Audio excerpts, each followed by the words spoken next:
July August হত্যাকাণ্ডের বিচার হবেই জানিয়ে প্রধান উপদেষ্টা ডক্টর ইউনূস বলেছেন, শেখ হাসিনাকেও ভারত থেকে ফেরত চাওয়া হবে। রবিবার সন্ধ্যায় জাতির উদ্দেশ্যে দেয়া ভাষণে একথা বলেন তিনি। ভাষণে আরও বলেন, প্রয়োজনীয় সংস্কারের সিদ্ধান্ত হয়ে গেলেই নির্বাচনী রোডম্যাপ দেয়া হবে। অর্থনীতি পুনরুদ্ধারে আমরা সর্বাত্মক চেষ্টা চালিয়ে যাচ্ছি।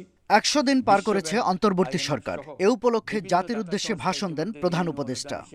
অন্তর্বর্তীকালীন সরকারের প্রথম ১০০ দিন অতিক্রম করলাম।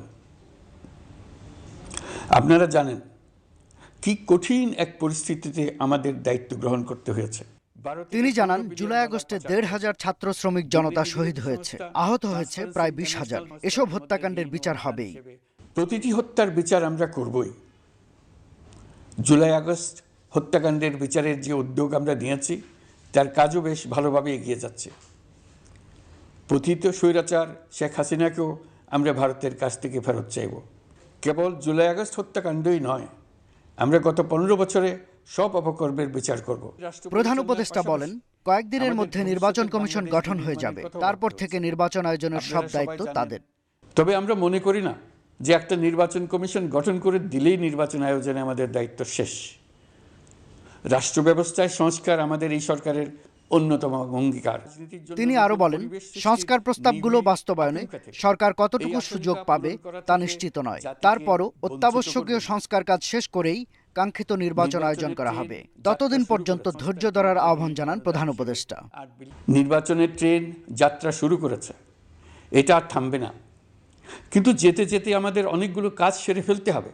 এই ট্রেন শেষ স্টেশনে কখন পৌঁছবে সেটা নির্ভর করবে কত তাড়াতাড়ি আমরা তার জন্য রেল লাইনগুলো বসিয়ে দিতে পারি, আর তা হবে রাজনৈতিক দলসমূহের ঐক্যমত্যের মাধ্যমে। ডক্টর ইউনূস জানান, দুর্নীতি দমন কমিশন গঠনের কাজ প্রায় শেষ পর্যায়ে। দুর্নীতি ও অর্থ পাচারে অভিযুক্ত ১৫০ জনের তালিকা করা হয়েছে। ৭৯ জনের বিরুদ্ধে অনুসন্ধান শুরু হয়েছে। সর্বগ্রাসী দুর্নীতির হাত থেকে দেশের সব খাতকেই রক্ষা করতে আমরা সচেষ্ট হয়েছি। তিনি মন্তব্য করেন, এ সরকারকে ব্যর্থ করার ষড়যন্ত্র চালিয়ে যাচ্ছে একটি মহল। কেউ যাতে বিভেদ সৃষ্টি করতে না পারে সেজন্য সবাইকে সতর্ক থাকার আহ্বান জানান প্রধান উপদেষ্টা। সাবধান থাকুন, তাদের সকল হীন প্রচেষ্টাকে আমাদের ঐক্যের মাধ্যমে নস্যাৎ করে দেন। শাহাদাত স্বপন, ইন্ডিপেন্ডেন্ট নিউজ, ঢাকা। ১০০ দিনেও প্রশাসনের শৃঙ্খলা ফেরাতে পারেনি অন্তর্বর্তী সরকার। প্রশাসন বিশেষজ্ঞরা সরকারকে এভাবেই মূল্যায়ন করেছেন। বলছেন, অবসরে যাওয়া ব্যক্তিদের চুক্তিতে নিয়োগ দেয়াই প্রশাসনে গতি ফেরেনি। এছাড়া পদোন্নতিতে সুযোগ নিয়েছেন অনিয়মে জড়িত অনেক কর্মকর্তা। সব মিলিয়ে এখনও জোড়া তালি দিয়ে চলছে সরকারি কর্মকাণ্ড, মন্তব্য বিশেষজ্ঞদের।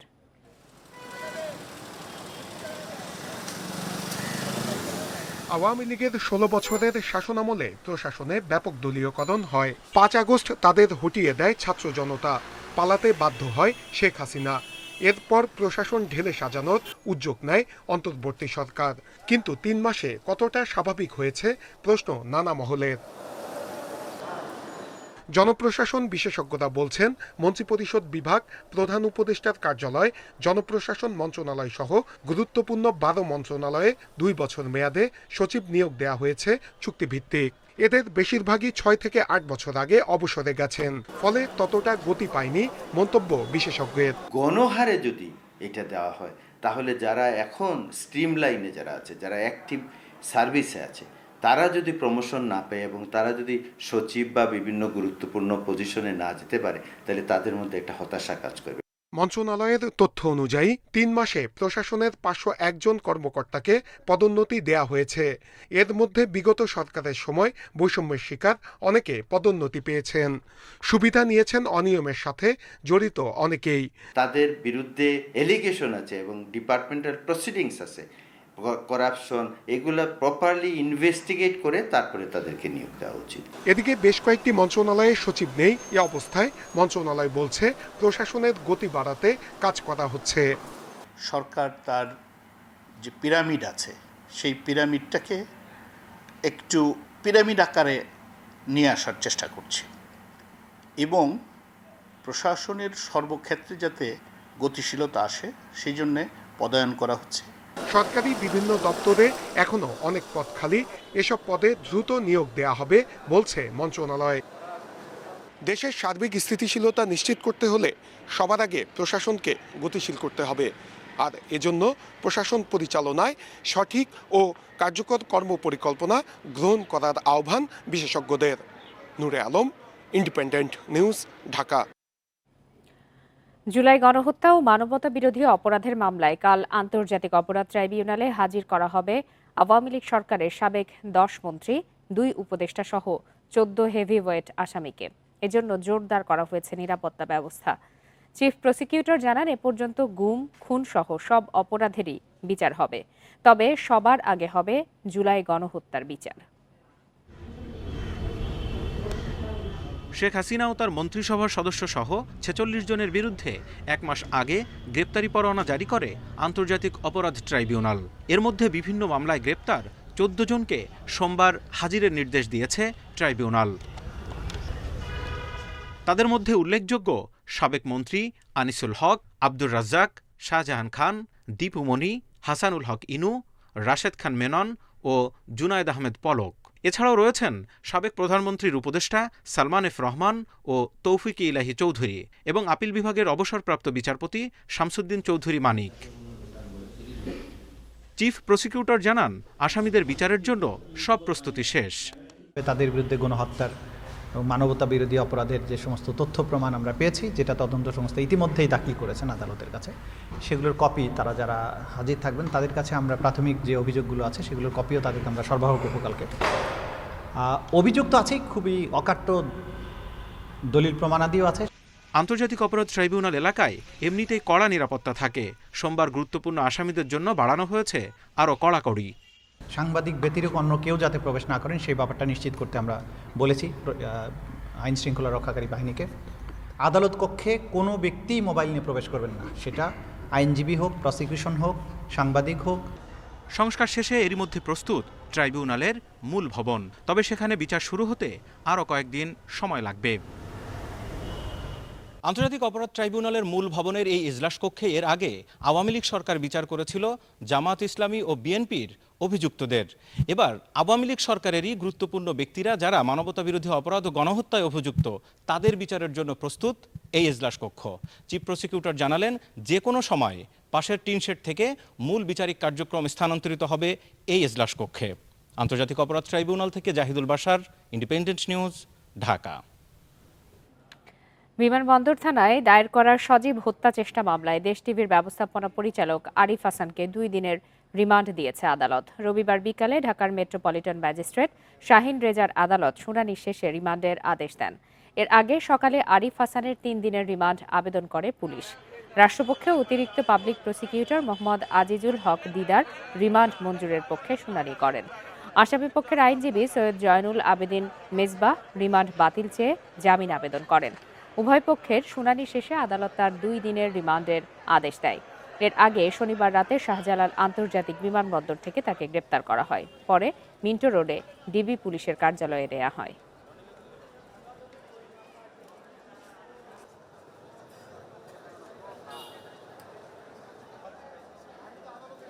পুলিশ তদন্তকারী কর্মকর্তা ওনার 3 দিনের রিমান্ড চায়। বিজ্ঞ আদালত আসামি পক্ষের শুনানি শুনেন এবং সরকারি পক্ষের শুনানি শুনেন, জামিন নামঞ্জুর করেন। 3 দিনের রিমান্ড চান, 2 দিনের বিজ্ঞ আদালত সন্তুষ্ট হয়ে 2 দিনের রিমান্ড দেন। বাংলাদেশের সব রাজনৈতিক দলের সমান অংশগ্রহণ চাই যুক্তরাজ্য। একই সাথে গণতন্ত্র ফেরাতে প্রধান উপদেষ্টাকে রূপরেখা দেওয়ার তাগিদ দেন ব্রিটেনের পররাষ্ট্র প্রতিমন্ত্রী ক্যাথরিন ওয়েস্ট। পররাষ্ট্র মন্ত্রণালয়ে উপদেষ্টা তৌহিদ হোসেনের সঙ্গে বৈঠক শেষে তিনি এসব কথা বলেন। পরে উপদেষ্টা জানান, সংস্কার শেষ হলেই নির্বাচিতদের কাছে ক্ষমতা হস্তান্তর করা হবে। বিষয়টি আশ্বস্ত করা হয়েছে। 2 দিন ঢাকা সফর করলেন যুক্তরাজ্যের Indo Pacific under secretary Catherine West. বৈঠক করেছেন পররাষ্ট্র উপদেষ্টা তৌহিদ হোসেনের সঙ্গে। জাতীয় ঐক্যের ওপর জোর দেন সফররত প্রতিমন্ত্রী। আওয়ামী লীগ সহ সব দলের সমান অংশগ্রহণ থাকা উচিত কিনা এমন প্রশ্নের উত্তরে তিনি ব্রিটিশ সরকারের মনোভাব তুলে ধরেন। Of course, and we expect অবশ্যই আমরা এটি মনে করি। আমরা আশা করি প্রফেসর ইউনুস এ বিষয়ে তার পরিকল্পনা ও দৃষ্টিভঙ্গি প্রকাশ করবেন। বাংলাদেশের অন্তর্বর্তী সরকার জাতীয় ঐক্য ত্বরান্বিত করতে প্রতিশ্রুতিবদ্ধ। তাই যুক্তরাজ্য আশা করছে কিভাবে সেসব বাস্তবায়ন করা হবে সে বিষয়ে রূপকল্প তুলে ধরবেন প্রধান উপদেষ্টা। বিএনপির ভারপ্রাপ্ত চেয়ারপারসন তারেক রহমানের দেশে ফেরার বিষয়ে কোনো আলোচনা হয়েছে কিনা জানতে চাওয়া হয় ক্যাথরিনের কাছে।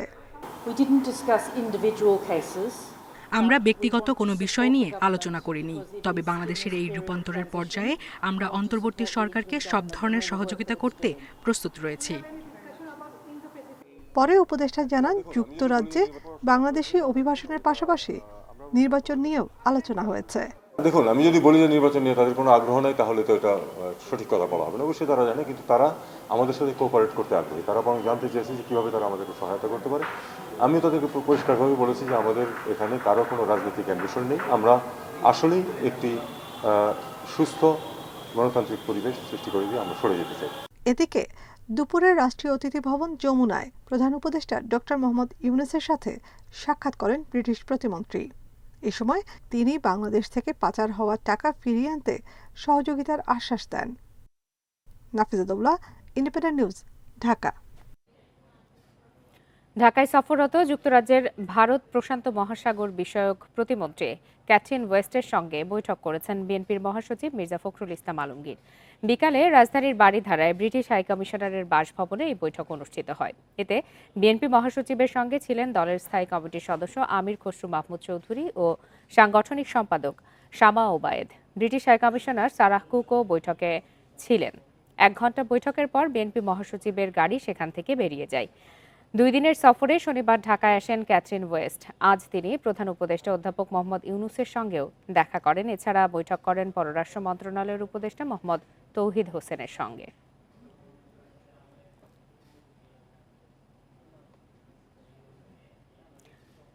গণঅভ্যুত্থানে আহতদের চিকিৎসার জন্য রাজপথে আন্দোলনে নামা জাতির জন্য লজ্জার বলে মন্তব্য করেছেন বিএনপি চেয়ারপারসনের উপদেষ্টা আব্দুস সালাম। জাতীয় প্রেসক্লাবে এক আলোচনা সভায় তিনি কথা বলেন। খালেদা জিয়া ও তারেক রহমান সহ বিএনপির নেতাকর্মীদের বিরুদ্ধে মিথ্যা মামলা প্রত্যাহারের দাবিতে এই আলোচনা সভা আয়োজন করে জাগ্রত বাংলাদেশ। এতে আব্দুস সালাম আরও বলেন, বিএনপি ক্ষমতার জন্য রাজনীতি করে না, জনগণ সিদ্ধান্ত নেবে বিএনপি ক্ষমতায় যাবে কিনা। আব্দুস সালাম আরও বলেন, সংস্কার করেন, কিন্তু বিএনপিকে ঠেকাবেন না। প্রতিহিংসার রাজনীতি বিএনপি পছন্দ করে না। দেশের স্বার্থে তারেক রহমানকে দেশে আনতে হবে বলেও মন্তব্য করেন তিনি। চাল, ডাল, তেলের দাম কমাতে অন্তর্বর্তী সরকারের প্রতি আহ্বানও জানান আব্দুস সালাম।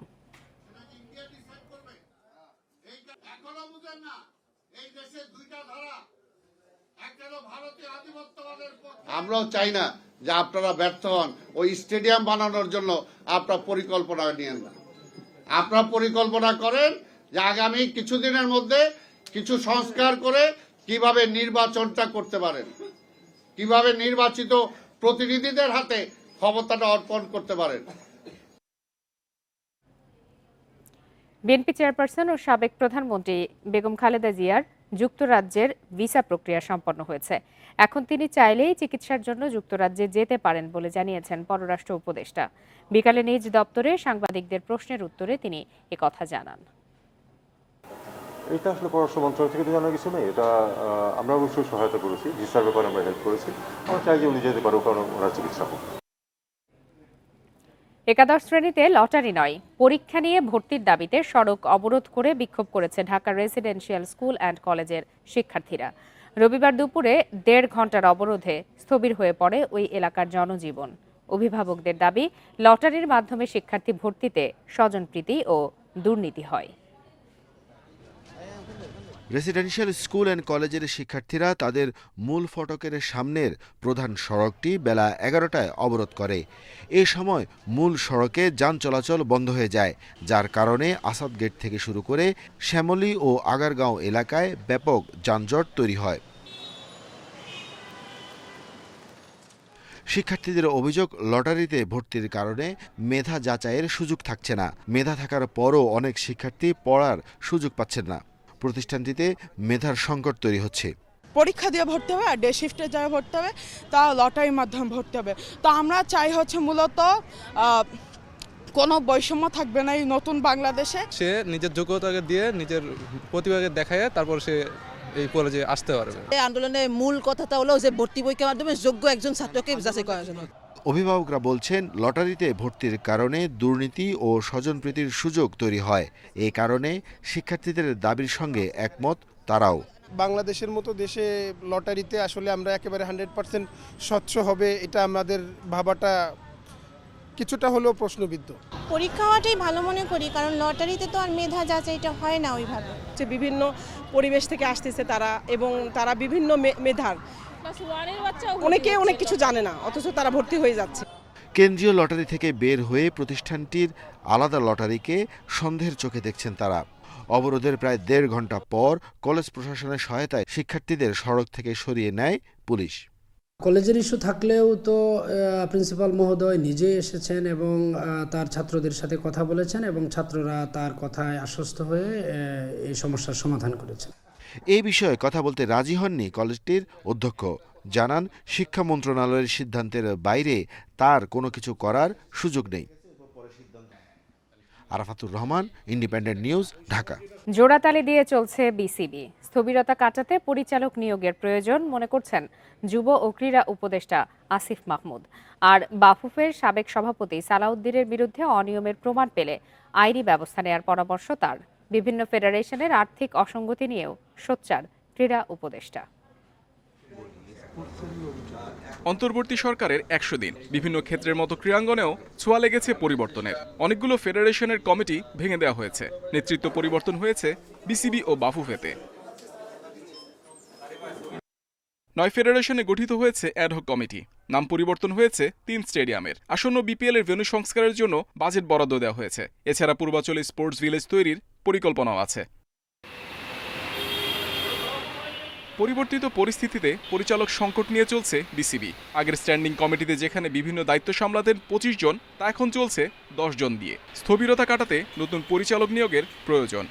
এটা বাস্তব যে জোড়াতালি দিয়ে চলছে, কারণ অনেক ডিরেক্টররা এখন নেই। যে বিসিবির গঠনতন্ত্র আছে তার ভিত্তিতে নতুন ডিরেক্টরদেরকে আমাদের নিতে হবে, এবং সেটা নেওয়ার ক্ষেত্রেও কিছু চ্যালেঞ্জ আছে। যেমন আমাদের ক্রীড়া সংস্থাগুলো এখনো পুনর্গঠন হয়নি, পুনর্গঠনের কার্যক্রম চলমান আছে। বাফুফের আগের কমিটি নিয়ে অভিযোগ, বিশাল পরিমাণ অর্থ বাকি রেখে গেছেন সাবেক সভাপতি সালাউদ্দিন। ফেডারেশনের আর্থিক অনিয়মের প্রমাণ মিললে আইনি ব্যবস্থা নেওয়ার পরামর্শ। নতুন নেতৃত্ব দায়িত্ব নেওয়ার পরে বিসিবি এবং বাফুফে উভয়কেই এক্সটার্নাল অডিট করার জন্য মন্ত্রণালয়ের পক্ষ থেকে আমরা নির্দেশনা দিয়েছি। বিসিবি ইতিমধ্যেই এক্সটার্নাল অডিট শুরু করেছে এবং বাফুফেও শুরু করবে, এবং সেখানে আর্থিক কেলেঙ্কারির যদি কোনো পাওয়া যায় তাহলে সেক্ষেত্রে আইনি ব্যবস্থা নেওয়ার জন্য আমাদের পক্ষ থেকে নির্দেশনা দেয়া আছে। গুরুত্ব বিবেচনায় ফেডারেশনগুলোর পুনর্গঠন প্রক্রিয়া চলমান। সঠিক প্রক্রিয়ায় ক্রীড়াঙ্গনের স্বচ্ছতা আনতে চান উপদেষ্টা। প্রতিটি ফেডারেশনের জবাবদিহিতা নিশ্চিত করার জন্য আমরা ইতিমধ্যে বলেছি যে প্রতি বছর তাদেরকে একটা প্রোগ্রেস রিপোর্ট, তারা কি কি কাজ করেছেন, এবং অডিট রিপোর্টটা আমাদের জাতীয় ক্রীড়া পরিষদে যেন সাবমিট করে। জাতীয় ক্রীড়া পুরস্কার নিয়ে ভাবনা আছে যুব ও ক্রীড়া উপদেষ্টার। Muhammad Nazim, independent News, Dhaka. দুর্নীতি আর স্বজন প্রীতিতে বন্দী শুটিং স্পোর্ট ফেডারেশন। পট পরিবর্তনে বেরিয়ে আসছে ফেডারেশন মহাসচিব ইন্তেখাবুল হামিদ অপুর নানা অনিয়ম। অস্ত্র ব্যবসার গুরুতর অভিযোগ তার বিরুদ্ধে। এছাড়া ছাত্র জনতার আন্দোলনে নিজের বাড়ি পাহারায় শুটারদের রাখার মতো অভিযোগও রয়েছে। বাংলাদেশ শুটিং স্পোর্টস ফেডারেশনের 3 বারের মহাসচিব ইন্তেখাবুল হামিদ অপু দায়িত্ব নেওয়ার পর থেকেই শুটিংয়ে পদকে ভাটার টান। কাজের চেয়ে কথাই বলেছেন বেশি। তার 12 বছরে এশিয়া গেমসে কেবলমাত্র একটি স্বর্ণপদক জিতেছে বাংলাদেশ। ভাই নসরুল হামিদ ছিলেন বিদ্যুৎ, জ্বালানি ও খনিজ সম্পদ প্রতিমন্ত্রী।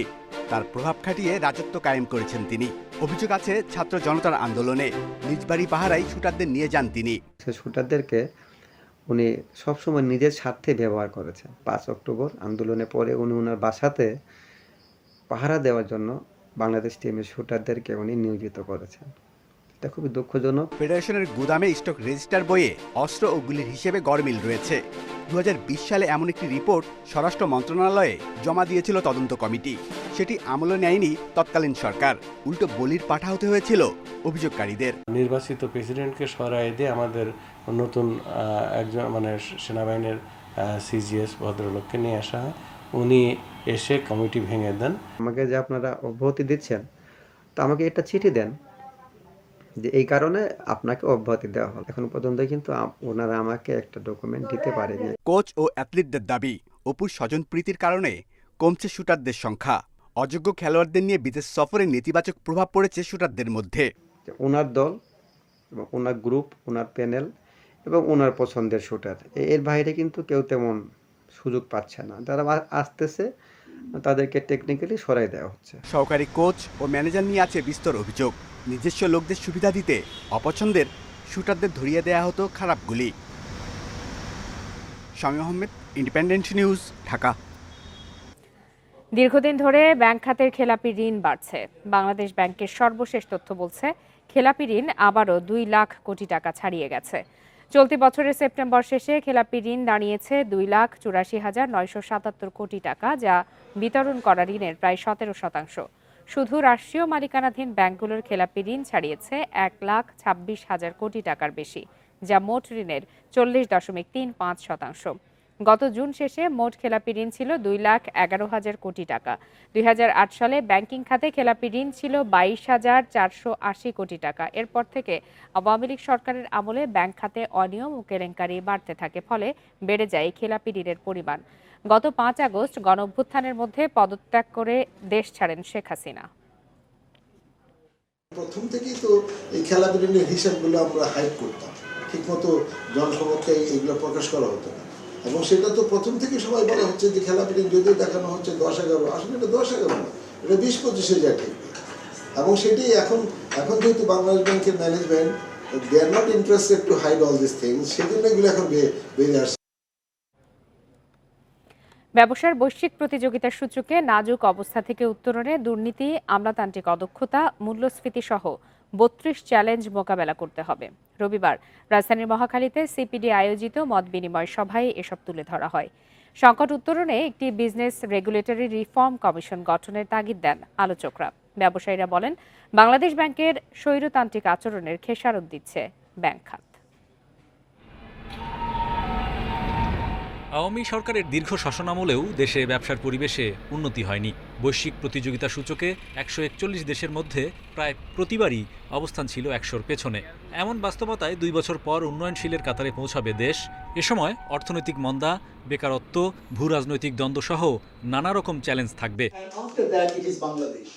সিপিডির আলোচনায় প্রতিযোগিতা সক্ষমতা ও ব্যবসার পরিবেশ উন্নয়নে অন্তর্বর্তী সরকারের করণীয় তুলে ধরা হয়। The ease of compliance on government regulation, we think that we need a regulatory reform commission. অনুষ্ঠানে বেসরকারি খাতের প্রতিনিধিরা বলেন, দক্ষতা ও উৎপাদনশীলতা বাড়াতে না পারলে মধ্য আয়ের ফাঁদে পড়তে হবে। Effective tax rate দেশের is one of the highest. মানেটা কি?